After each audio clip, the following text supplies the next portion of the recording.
শরীফ ও এলাকার সকল মরহুম মুরব্বীগণের ফাতিহা উপলক্ষে ইসালে সাওয়াব ও দোয়া মাহফিল সম্পন্ন হয়েছে। শনিবার কাজী মাওলানা মোহাম্মদ আজিমউদ্দিনের নতুন বাড়িতে বাদে জোহর থেকে পবিত্র খতমে কোরআন, বাদে আসর থেকে মিলাদ মাহফিল ও আলোচনা সভা, বাদে এশা আখেরি মোনাজাত ও তাবারুক বিতরণ, রাত 10টায় জিকির ও সেমা মাহফিল অনুষ্ঠিত হয়। উক্ত নুরানি ওয়াজ মাহফিলে মাওলানা মোহাম্মদ আসাদুজ্জামান রানা আল কাদেরীর সঞ্চালনায় এতে সভাপতিত্ব করেন খিরাম নুরুল উলুম আহমদিয়া রেজভিয়া দাখিল মাদ্রাসার সুপার মাওলানা মোহাম্মদ ইলিয়াস খান আল কাদেরী।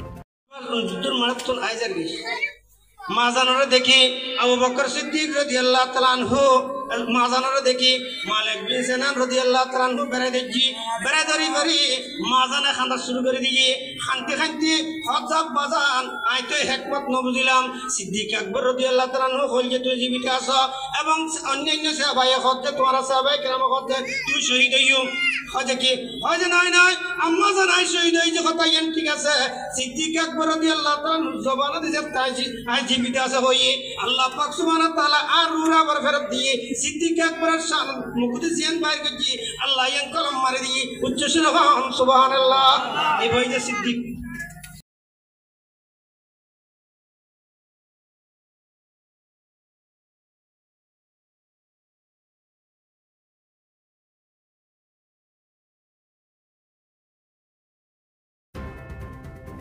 প্রধান বক্তা হিসেবে উপস্থিত ছিলেন ঘুন্ডি শাহ রহমতুল্লাহ মাদ্রাসার সুপার নুরিয়া রোজভিয়া সুন্নিয়া দাখিল মাদ্রাসা।